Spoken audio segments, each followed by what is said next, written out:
Okay, so here's the deal. The Jasmine brand posted two awesome articles about this whole The Real Housewives of Atlanta season 9 thing. You know, during the reunion show, of course, my favorite, Porsha Williams, basically said, you know, the whole rumor about what Kandi allegedly said actually came from Phaedra. Porsha made like a clumsy Mexican and spilled the beans. So here's the aftermath of it all. The Jasmine brand posted the following article on May 19th of 2017 titled Kandi Burruss may sue Phaedra Parks and Porsha Williams. I just want to say this. I don't think that she's going to sue Porsha, but I'll get to that in a minute. Here's what the Jasmine brand wrote. Kandi Burruss is still contemplating on whether or not she plans to sue her reality TV castmates. On Monday, the Real Housewives of Atlanta star addressed the historic Part 4 reunion. As previously reported during the episode, Porsha Williams revealed that Phaedra Parks shared the rumor that Kandi and her husband, Todd Tucker, had planned to drug and rape her. Kandi also opens up about why she feels Phaedra is calculating, being referred to as, quote, Bill Cosby, and politely checking Andy Cohen during the reunion. Check out the excerpts. I'm being worried about her brand and the Kandi, aka Bill Cosby hashtag. Quote, one of my businesses is bedroom Kandi. People already want to make sex look like it's something negative anyway. So it is like if you do anything or participate in something like drugging and all that kind of stuff, people do not even want to have anything to do with you when you have something to do with a scandal like that. On drugging allegations being purposely calculated by Phaedra, Kandi said, quote, basically, y'all got together the day before, you, referring to Porsha, were going to have to face me. And she told you that, quote, oh, I tried to drug you. So that you could say this on national TV because they know we were supposed to be having this conversation on camera. So she told you that so that she would try to come at me with this fake info on camera intentionally, end quote. On Phaedra having no remorse about what she did, quote, she said she wanted to make sure she had all the information before the meeting. And I'm like, no, you just want to make sure she said that on camera. Like, that was just terrible. And I felt like she had no remorse. It was just like, whatever, end quote.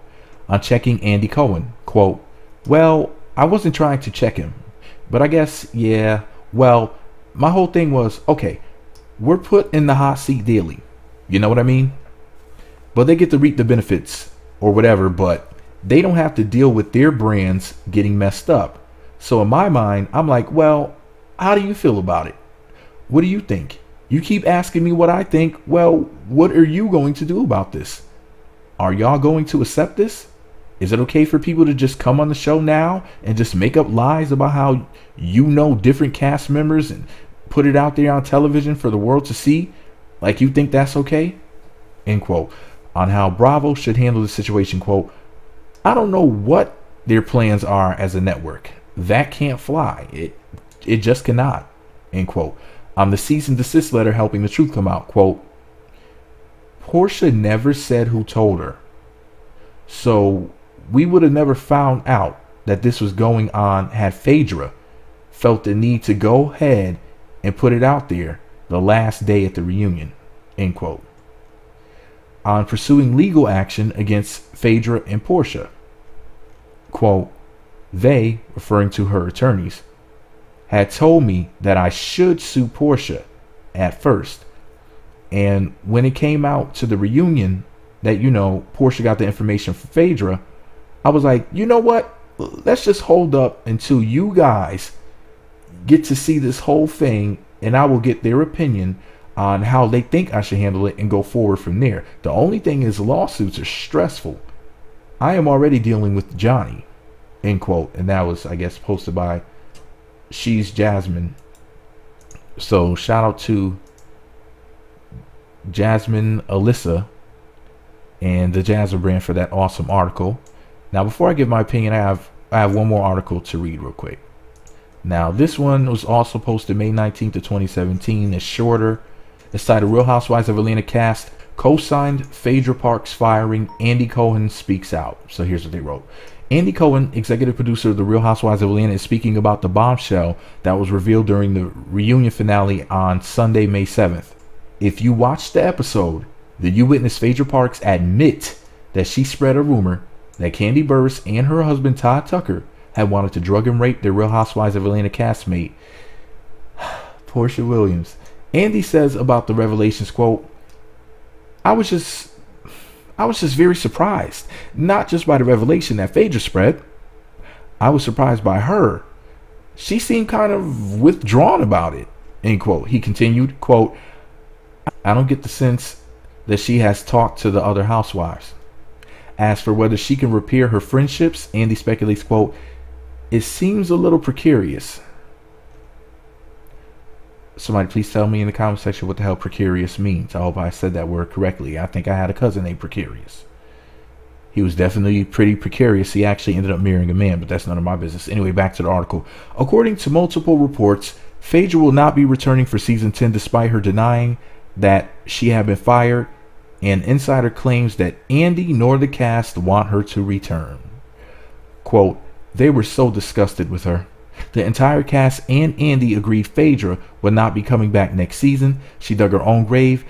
She's considered a liability and will not be returning. Andy is upset, end quote. Phaedra nor Porsha have yet to comment about the situation. First of all, let me just say this. Of course, Porsha shouldn't have anything to say about it.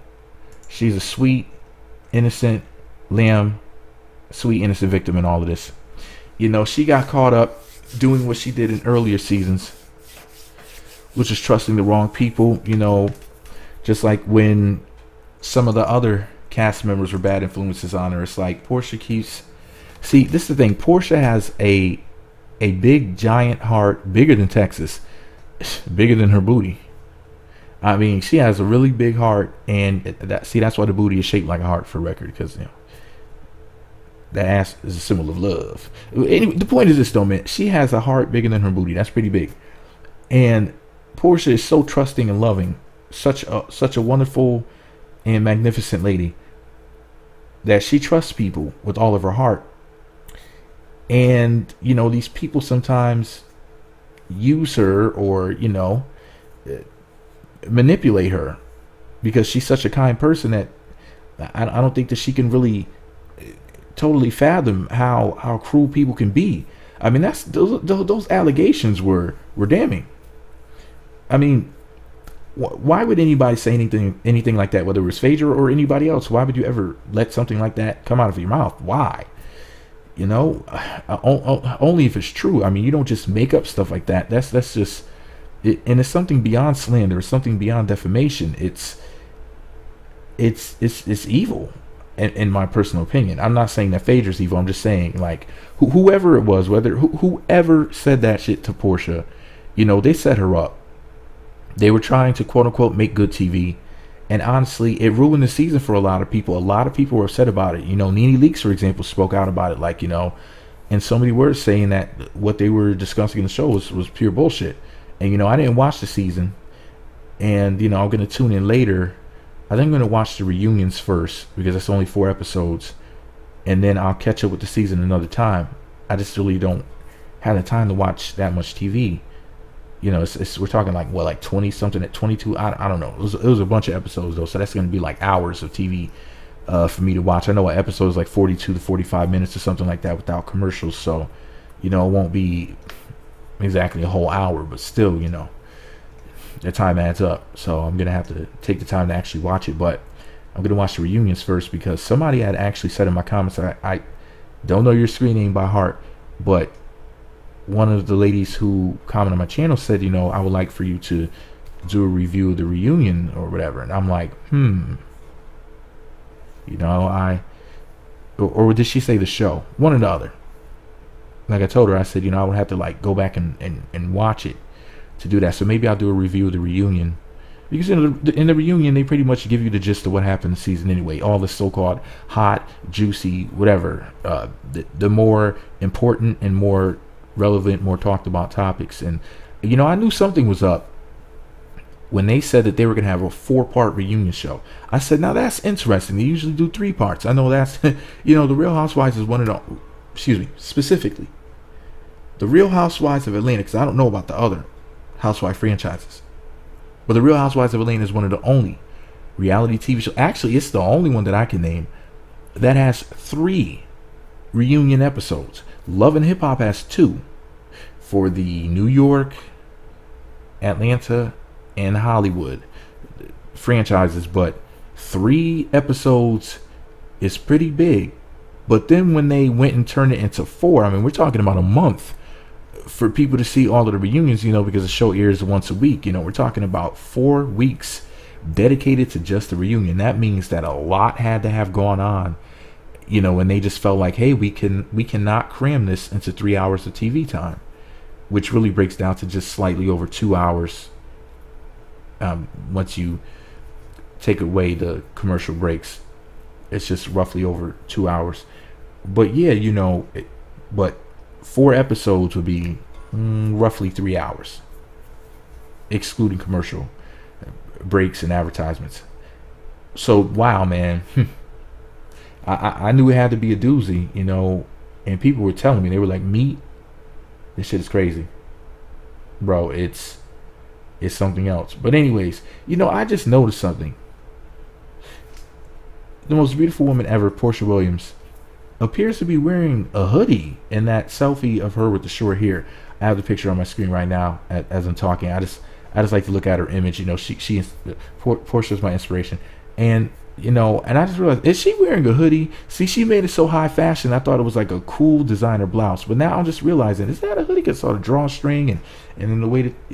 Anyways, man, because I thought that was just like a collared blouse, but I guess it is a hoodie. She just made it look so fly, and her choker is extra sexy, and then big pretty lips of that pink lipstick, and Versace. All right, I gotta go. Anyways, man, shout out to Porsha. Always shout out to Porsha. Everything I do it with Porsha in mind. Porsha is innocent in all this, and I just hate the fact that she was around the wrong people. She was hanging with the wrong crowd, and telling you this is why you got to watch who you hang around with. They may get you into something that you don't want to be in. So whenever I heard about Porsha this season, it was always related to this stupid negative storyline. That's part of the reason why I didn't even make the time to watch it. I'm like, oh, I know I'm gonna be upset seeing Porsha upset. I like to see her smiling and happy and being pretty and everything, and just being Queen Porsche. But that's a lot of negativity for somebody as sweet. It's not negativity for anybody, but somebody as sweet as Porsha and sweet as Kandi, and Candy's up there crying. I saw some little clips and I was just like, oh, see, my girls are fighting, they arguing, and Candy's crying and whatnot. And of course, Porsha came up with the cutest line on TV ever. Who said that? Oh my God! I saw that clip online. I about passed out. She made it so Porsha's so perfect. She could even make a 3-word phrase, just so amazing. Who said that? You should, I just hear her beautiful voice in my ears. Porsha has like the hottest voice ever. I could just hear her voice in my ear, like with her saying, "Who said that?" Like, oh shit, I got to go. I need a Porsche detox. I need a Porsche tox. I can't be thinking. I can't even talk about her. Anyway, I gotta go. I just realized something. I've been rambling for over 13 minutes. This is crazy, but when you're talking about Porsche, I mean, time flies when you're having pretty fun. All right, I gotta go, Jesus. All right, anyways, let me know what y'all think about it all below. Be sure to subscribe to the Meat Magazine YouTube channels. Visit meatmagazine.blogspot.com for more. Follow me on Twitter at Meat Magazine, Meat Magazine 7 on Google+, Meat Magazine blog and Instagram. Be sure to hit that notification button. It's next to the subscribe button. It looks like a bell. I wish it looked like Porsha. That would be a pretty button, but it looks like a bell. When you click that button, you'll be sent alerts to be notified when new videos get posted. Porsha is the greatest, and she should never have to go through this nonsense. And I hope she gets her own show. Porsha, Porsha, Porsha.